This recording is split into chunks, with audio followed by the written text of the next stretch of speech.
sakala be tinji manjako ujabu mnyanja pani Kenya lebu manjako peningo angele kan mutu ba jam pidi gele kan mutu jatu ke biabi so na jako rot jene ka biabi asot ne jako rot jene jaka be senti promos ka ujun ka to parce que ujun ka to beaucoup promos be beaucoup ro senti ci manjako kalenti njaw umme be joka ninja bo piba ninja undi ma manjako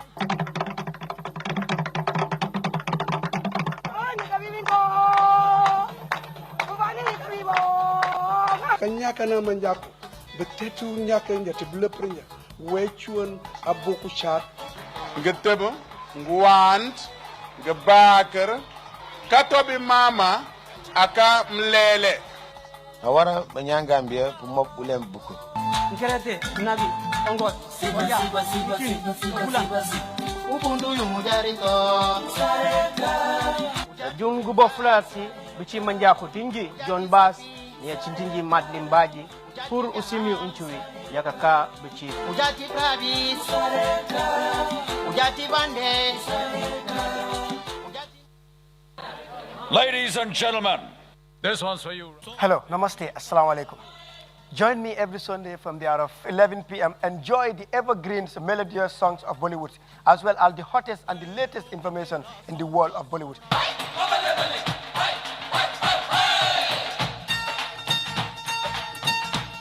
In this Bollywood show, we celebrate all the famous festivals in the world of Bollywood right here in GRTS. And then as well as dipping into your biography of your favorite star in the world of Bollywood with me, DJ Mas, right here on GRTS.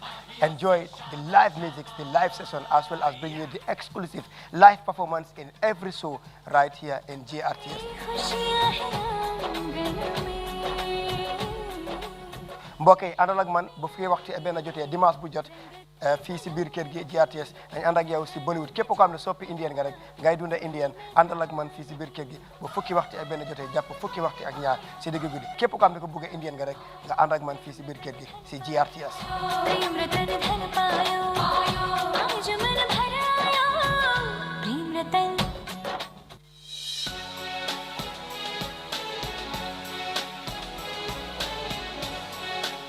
C'est votre magazine French Mag qui vous fait le résumé de l'actualité de chez nous et d'ailleurs.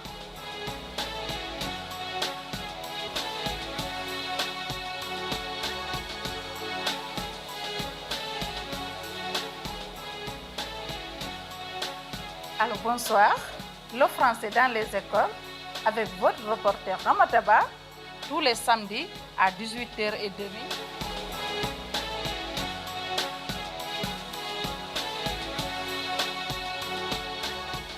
Vous qui aimez le sport ou vivez le sport, moi c'est Steve, je vous donne le résumé de l'actualité sportive, comme le football, le basket, le volleyball, le handball, l'athlétisme, le cyclisme, le golf et autres.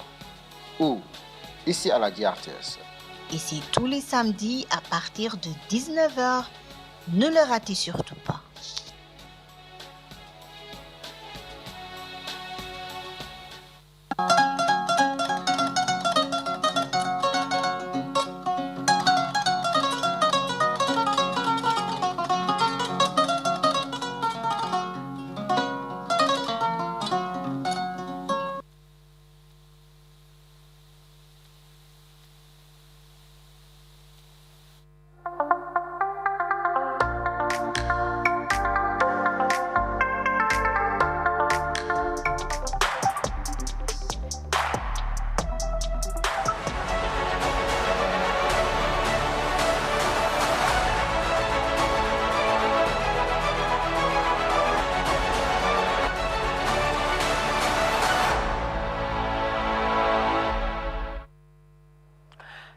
Good evening. We're live from Banjul, and this is the news from the Gambia Radio and Television Services, and I am your presenter, Fatu Janimbai. Also coming up, President Adama Barrow made a surprise visit to the Gambia Ports Authority to get first-hand information on the operational activities of the GPA and sister institutions.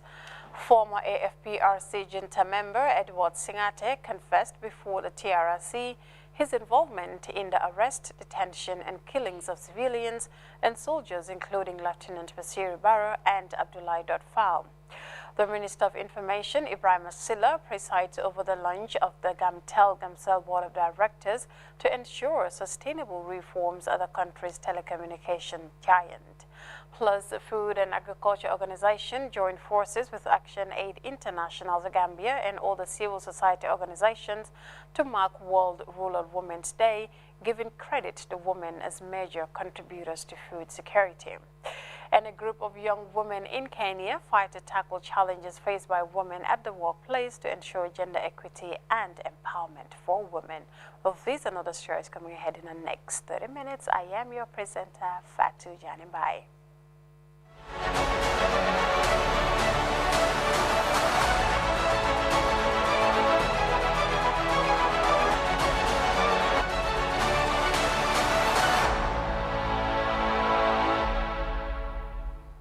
Well, it's good to have you with us. Now we begin this bulletin with the executive. The President, His Excellency Adama Barrow, on Thursday made an unannounced visit to the Gambia Ports Authority and its affiliated institutions such as the ferry services, Banjul Shipyard, and the Bond Road Dry Port.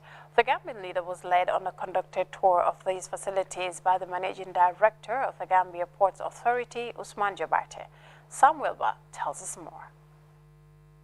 An unannounced visit to the Gambia Ports Authority, President Barrow discussed the GPA master plan, which according to him requires intensive funding to reposition the ports and its related institutions.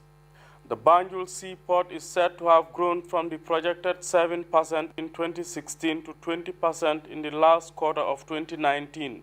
People have been giving me information, the managing director, the minister, technicians, and other people. And I say, no, I have to take time and go and see for myself. I've got first-hand information about the ports. You see that there are a lot of challenges. And this is because people have confidence in our system.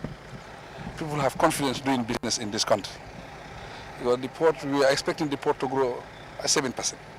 It have grown by 20%. So that have put a lot of pressure on the port management and government to see how best we should come together, put our heads together, have innovative ideas, how best we can remedy the situation. Because if people have confidence, you should match that confidence so that you can maintain them. Leading the tour of port facilities, Managing Director Jobate revealed some of the expansion works they have undertaken in line with the expansion plan of the seaport to the levels where it can compete with other neighboring ports in the sub-region. President Barrow was also led to the shipyard, which also requires upgrading to match the expansion plan of the Banjul Seaport. At the ferry services, the current landing sites, which have been a problem over the years, are near completion, and President Barrow was informed that the project will be delivered by December of this year. The ferry landing sites installed in the early 70s are completely worn out and therefore requires replacement. I think the landing site is the biggest problem. But now they have taken action because it is urgent. That's why even they have taken loan from the commercial bank to do the landing site. But the landing site will help to at least minimize the congestion that is at the ferry site. But our thinking is to have a bridge. But doing a bridge here is a lot of money. So there are a lot of companies that are interested. We want it on a BOT, but these are not easy things to negotiate. You are talking about 700 million to 1 billion. This is a big investment. So in those investments, if you are going to spend such type of monies in anything, definitely that will take a long time to negotiate. But we are working on that. I think that will be the permanent solution. But for the short term, they are doing the landing site. The Gambia Ports Authority also finalized a contract with a U.S. shipping company based in Nigeria for the construction of the Bond Road Dry Port to handle container traffic and help decongest the main seaport. Grts' Samuel They're reporting on President Barrow's surprise unannounced visit to the Gambia Ports Authority. And now to the Truth Commission, where former AFPRC junta member Edward Singate on Thursday confessed for taking part in the arrest, detention and killing of Lieutenant Basiru Barrow, Abdullah Dotfal and many others in 1994 at the Fajara and Yundun Barracks, as well as the military firing range in Brikama. Edward Singate made the revelations on Thursday while testifying before the Truth, Reconciliation and Reparations Commission TRRC. The former AFPRC junta member also spoke about his involvement in the numerous killings, arrest and detention of Gambians, including soldiers and civilians, in 1994. Suma Jadam witnessed sittings and he now reports. After unsuccessfully hiding behind self-centered favorable conditions, Edward Singate has admitted ordering and participating in the arrest, beating and killings of Lieutenant Basiru Barrow, Abdullah Dotfal, Sergeant Fafanyang, Sergeant Basiru Kamara and E.M. Sise elsewhere in Fajara Barracks in 1994. When you arrived Fajara Barracks, what happened? Okay. You were divided into three companies, yes, three groups, one led by you, one led by Sana Sabali, and one led by Babukar Jata, and he was together with Yankuba Ture and Peter Singate. Absolutely. Babukar Jata's group went through the training school. And they entered the camp first, and from where we were, we could hear shots being fired. There was an exchange of fire. Myself and Sana Sabali entered through the same place at the back gate towards the Bakau mini stadium, or the Bakau football field. Were there any casualties in the exchange of fire? Not to my knowledge. During an intense cross-examination, Singate further accepted his participation in the arrest, torture and killing of Abdullah Ba, fondly known as Achopin, Chedek Silla, Ibakari Mane, Gibril Say and others at the military range in Brikama in November 1994 for allegedly being involved in an attempted coup. When the prisoners were brought, they were lined up, and then two of them were shot dead. By who? By the soldiers that were ordered to shoot them. How about the council members? Council members did not shoot, but I can recall that they were shot. Two of them died, and the others fled. Okay. You agree that that was an execution? Yes, sir, I do, sir. Edward Singate, whose name has been mentioned multiple times by different victims and witnesses at TRRC, have confessed for collectively and indirectly involving in the unlawful arrest, detention and beating of Omar Amadou Jallo, Ibrahim Chongan, RSM Jeng, Mamat Ocham and others at Mile 2 State Central Prison in Banjul. You executed these people in cold blood just on the basis of that common plan to take no prisoners. Absolutely. That is a crime. I agree, sir. You are responsible for that crime. I am responsible, sir. I agree. Thank you. On the arrest and detention of Sana Savali at the State Central Prison, Edward said Yaya Jammeh instructed him to arrest and detain Sana Savali because he has been informed that Sana has allegedly planned to launch an attack on both of them. Sitting continues on Monday. Suma W. Jadama reporting for GRTS. Now, away from that, the Minister of Information, Communication and Infrastructure, Ibrahim Silla, has said that the new government has made tremendous efforts to ensure that reforms in state-owned enterprises are sustainable. Minister Silla made the remarks on Wednesday during the inauguration of the Board of Directors of Gamtel held at the Information Ministry's Conference Hall in Kanifing. Janke Ture reports. Minister of Information and Communication Infrastructure, Ibrahim Silla, has inaugurated a new board of directors of the Gambia Telecommunication Company, Gamtel and Gamcel.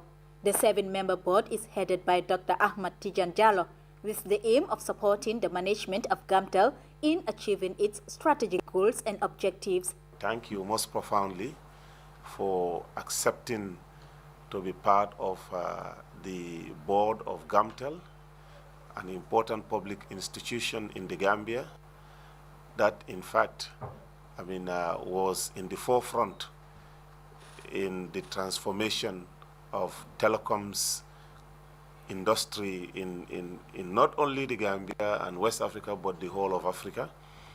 At some point in the history of Gamtel, they were ranked second only to South Africa in terms of innovation, technology, and sustainability. Gamtel, a state-owned company, is the principal communications provider of the Gambia, tasked with the responsibility of overseeing the provision of communications and internet service in the country. In association with Gamtel's internet company, Gamnet has successfully built Gambia's internet infrastructure, but lack of support at a time, according to the information minister, hinders its development. We are extremely sad today that the present day Gamtel only lives on the shadows of its former self, and since the coming to power of the new government, tremendous efforts have been taking place to ensure that we reform the state-owned enterprises for not only reasons of political expediency, but to ensure that they are sustainable.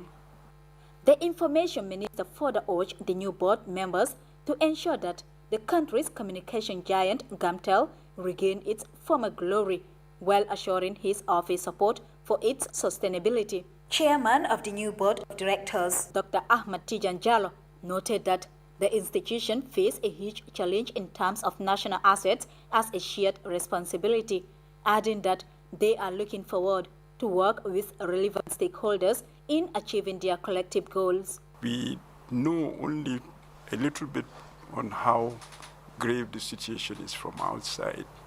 I think as time goes on, the board will get to know much more than we currently know and see how we can help. If it fails, it will continue to bleed the resources of the state, and that means taxpayers' money. It is believed that embarking on such a journey is never an easy task, for it requires hard work, dedication, commitment, and love for national duty. It is also hoped that 7-member board are up to the task of transforming the national telecommunication giant Gamtel to the best of their abilities. Reporting for GRTS News, I am Janke Ture. The United Nations Food and Agriculture Organization and civil society organizations and Action Aid International, the Gambia, Tuesday joined commemoration to mark International Rural Women's Day in the West Coast region town of Brikama. As Yusufa Bojang reports, officials are putting rural women in the spotlight as major contributors to food security. International Rural Women's Day is meant to celebrate of rural women as major contributors to the attainment of sustainable development goals. On October 15th each year, advocates commemorate the day on the eve of the World Food Day celebrations to draw attention to one of the most important demographics in the world. This year's Rural Women's Day focus is themed on sustainable infrastructure services and social protection for gender equality and the empowerment of rural women and girls. The United Nations Food and Agriculture Organization country representatives Mushibi Priscilla Rampedi said the day recognizes the importance of rural women in enhancing agriculture and rural development worldwide. The celebration of the International Day of Rural Women focused on sustainable infrastructure, services, and social protection for gender equality, as well as empowerment of rural women and girls. And this places the Gambia amongst other countries of the world to empower women and fulfill the vision of a sustainable world. Madam Rampedi underscored the significance of the theme, saying it places rural women empowerment at the heart of the drive to accomplish sustainable development goals. The Minister of Agriculture, Amif Pabure, said the Rural Women's Day and World Food Day are jointly celebrated simply because the two events share the same targets and objectives. She disclosed that women, who form the bulk of the Gambia's population, are more vulnerable to hunger and malnutrition. The President of the Republic of the Gambia, His Excellency Adama Barrow, through the National Development Plan and second generation National Investment Plan will make agriculture and food system become more resilient, productive, inclusive, and sustainable. This will strengthen food security in a changing climate as the country is ready to address and overcome challenges in food security and agriculture as enshrined in the National Development Plan, policies and the programs. Action Aid International Director Baji outlined the numerous challenges Gambian women face in the execution of their daily responsibilities, which are overstrained by inadequate access to land, inadequate ownership and patriarchal control over property, absence of difficulties in securing markets, exposure to climate change, and poor access to agricultural credit. As we reflect over the challenges and tremendous achievements of the rural women, we must work together as development players to come out with ideas and strategies to help women resolve the issues they face on a daily basis in their effort to bring about progress in this country. On behalf of the rural women, Jewo Jallo said access to land, inadequate ownership and male-dominated control over land properties, as well as difficult access to market are some of the major issues women are confronted with. She finally handed over a national resolution by rural women to the Minister of Agriculture for onward delivery to government. Yis Faboyan, GRTS News. Meanwhile, the Food and Agriculture Organization's Healthy Diet Caravan Wednesday continued its tour in the Kumbus. The team visited Brusubi Roundabout, Sukuta and Sarkunda Market, where food protection officials dialogued with locals to educate them on the importance of nutritious diet. Ominja accompanied the tour party, and this is her report.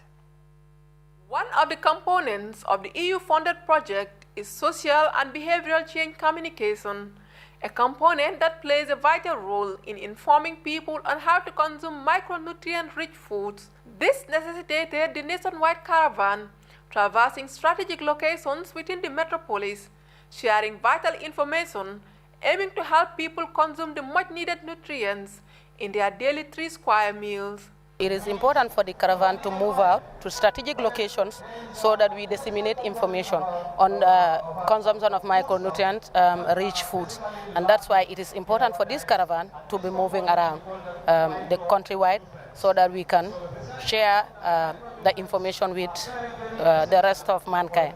With officials and implementing partners going all out raising awareness on the importance of nutritious diets, campaigners reminds people on the dangers attached to undernutrition. See, the programs will have an impact on the population, but then the 3 micronutrients of public health importance in this country is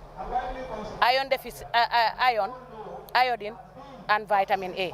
And you can see the messages that we have for the population is with regards to these 3 micronutrients in the country, because we all know iron deficiency disorders, anemia especially, is a problem in this country. A lot of women die due to labor and pregnancy is also due to iron deficiency anemia. And children under 5 are also suffering from iron deficiency disorder, and this reduces their cognitive development in school. Iron, iodine and vitamin A consumption remains paramount in getting daily requirements of micronutrients. Officials are pushing for people to consume more of these food components. However, its deficiencies could result in this. We also know that vitamin A deficiency is a problem in this country, which is a series of eye conditions called xerophthalmia, and then sometimes it's so bad that it can be total blindness. So we don't want the population getting there. This is why we will be talking to the people in the caravan. We talk a lot about vitamin A deficiency, especially the vitamin A rich foods. We'll tell them the orange colored and the yellow colored fruits and vegetables are very rich in vitamin A. And we should be eating our minerals and vitamins every day. Therefore, we should consume these minerals and vitamins. And we also know that without eating them, you don't reap the benefits of the vitamin. With officials renewing commitment To reach out and sensitize the public, campaigners will continue with the sensitization scheme in other parts of the country. Ominjai, GRTS. Now, the 9th AU-EU Seminar for Civil Society Organizations is on the way in Kololi. The two-day forum is premised on the theme ensuring respect for human rights in the context of migration and forced displacement. Khadija Tujalo reports. Ambassador to the Gambia, Attila Laios, said migration is a global and natural phenomenon that is as old as time immemorial. The two-day seminar on human rights in the context of migration and forced displacement, Ambassador highlighted pressing issue for all the participants regardless of country of origin. The protection of all migrants and refugees, especially the most vulnerable, including children and unaccompanied minors. Their dignity and their human rights is at the heart of EU migration policy. Ambassador Salah Hamad, acting head of African Governance Architect Secretariat at the African Union, said the AU is concerned because the bulk of migrants are Africans who encounter problems even within the African continent. Very useful African citizens that we are losing almost every year. And this is really an issue that needs to be addressed. In addition to that, unfortunately, the African borders remain closed for African citizens to move around the continent. Many African countries demand visas for African citizens while they are giving visas to the others. So therefore, the African Union is very keen on bringing all of these borders down. Civil society organizations have a key role to play in protecting the rights of migrants and ensuring African international instruments are implemented and domesticated. Omar Farouk Osman, Secretary General, National Union of Somali Journalists, explained. As a pressure group, as a watchdog, as an advocacy group that has to advocate for the rights of migrants, but also how to implement the African and international instruments, not only by ratifying, but also domesticating. Lionel Grassi, head of Advocacy International Federation of Action by Christians for the Abolition of Torture, speaking at the opening ceremony, said the platform is not only to come up with recommendations, but to find possible solutions to protect the rights of migrants and forced displacement of people. With the EU, AU, and civil society organizations in this forum are charged to deliberate on. Hannah Foster of the Human Rights Commission of the Gambia said the forum is part of efforts that has been established decades ago, highlighting some of the conventions over time. This year is the 50th anniversary of the OAU Convention on Refugees and the 10th anniversary of the African Union Convention on Internally Displaced Persons, known as the Kampala Convention.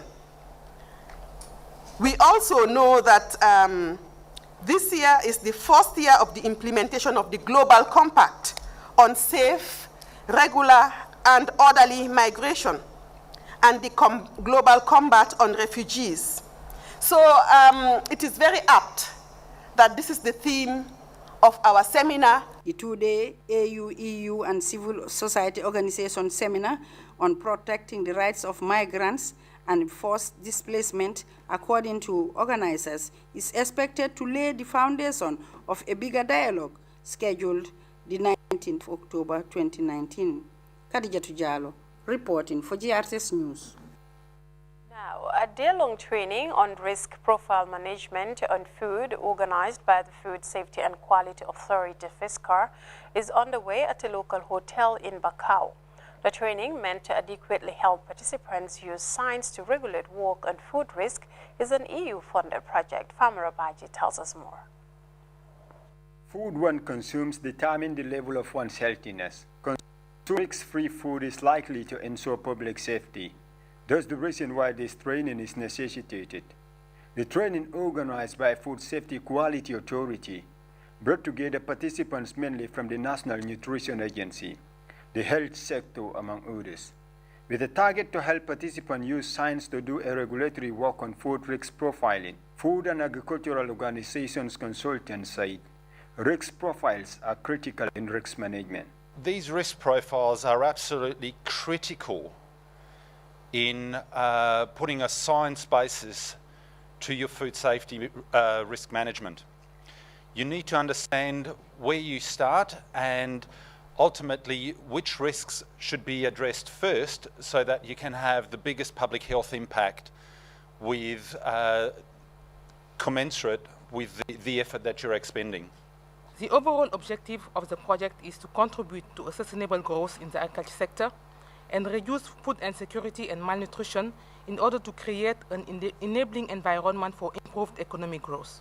European Union Delegation Program Manager Representative Darrell said EU budgeted about 20.5 million euros for agriculture, food safety and economic growth to mitigate migration. At the start of 2017, the EU took the decision to allocate 20.5 million euro from the 11th European Development Fund to the Gambia for a program entitled Agriculture for Economic Growth and Food/Nutrition to mitigate migration. The respective directorates of the authority have been well set up.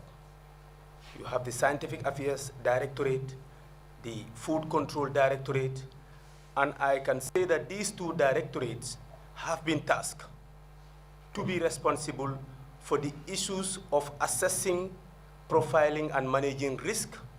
Food safety risk analysis is essential not only to produce or manufacture high-quality goods and products to ensure safety and protect public health, but also to comply with international and national standards and market regulations. Participants are expected to come up with methods and for regulatory work, which is expected to help Food Safety Quality Authority in risk management. Famara Baji, GRTS News. The Ministry of Health have been orienting stakeholders on issues relating to the expansion of the human papilloma virus vaccination targeting mainly girls aged between 9 and 14 years. The strategy is aimed at minimizing the risk of cervical cancer in the Gambia. Fatu Diba was at the program and now reports. Cancer is a type of cancer that occurs in the cells of the cervix, the lower part of the uterus, and is the most common type of cancer faced by women. In the Gambia, cases of cervical cancer are detected at the late stage, leading to high mortality and morbidity rate. Stakeholders meeting on the human papilloma virus vaccination seeks to raise awareness on the cause of cervical cancer cases to minimize the effects of the disease. The disease can be prevented by being vaccinated. And the evidence also shows that almost 95% of all cervical cancer cases are as a result of the human papilloma virus. And this is an opportunity that we can use to prevent this terrible disease. According to officials, the successful introduction of the vaccine will visualize government's objective of having a cancer-free Gambia. The Ministry of Health is very much involved and concerned on the incidence of cancers in this country and is doing all its efforts to ensure that issues of cancers are prevented and also treatment are available for those who are survivors and patients of cancer. For the Gambia, and it has been a priority in line with the National Strategic Plan for Prevention and Control of Cervical Cancer to reduce the mortality and morbidity of cervical cancer. Vaccination is one of the most cost-effective interventions we have to prevent cervical cancer. Officials further stated that the 2016-2020 Strategic Plan for the Prevention of Cervical Cancer is primarily meant to expand society's understanding of issues concerning prevention, treatment, and management of cancer disease. Fatu Diba for GRTS News. Well, still on the home front, Child Fund Gambia has formally handed over 21,690 pairs of Tom shoes to their local partners in the West Coast region. The program is part of efforts to boost the education system in the Gambia by providing vital resources for children in grassroots communities. Modula Minsane was at the presentation ceremony and now reports. Of Tom shoes by Child Fund to school children in West Coast region forms part of the gift-in-kind program undertaken via collaboration with local partners. The roving scheme is a major step to support the welfare of school-going children in the Gambia. In needs for children, Child Fund expand a strategic partnership moving to end school children are fully equipped to focus on their education. Access to school is limited by a host of factors, and part of these factors is shoes, having shoes to wear when going to school, and as well tuition fees and other related educational expenses. So these are all factors that are limiting children's access to school. So we believe that giving out these shoes to the children will also address one of the educational needs of children, and this is access. It is enshrined in the education blueprint, which advocates for access, relevant, and quality education. The provision of materials like Tom shoes joins local efforts to effectively ease access to education and boost child protection mechanisms. We have our outcomes, and outcome one is for us to see that our children are educated, healthy and secure. Two is to make sure that our children are educated and confident. And the third outcome we want to see for Life Stage 3 is for our young people to be skilled and involved. Another key component is the GIK program. That's the gift-in-kind program, and that is why we are here. We realize that not everybody through our child sponsorship can give you cash. And the organization thought that we might be able to partner with other organizations or other companies that will be able to give us items that we can give to children. Representatives from 3 local partners received the donated shoes for onward delivery to Sama Cairo, Dinding Yiriwa, and Fonyi Dinding Federation, respectively. Child Fund is a long-standing partner, and the relationship with Child Fund has been very cordial over the years. And then also, apart from shoes, they have been giving us funds to deliver services to children and communities in our area, to which most of the children have access to education and good health through those services. As we speak, we have so many children who are up to university level that are sponsored by the local partners through Child Fund funding. So the GIK program also has helped or enhanced the health of some of those children.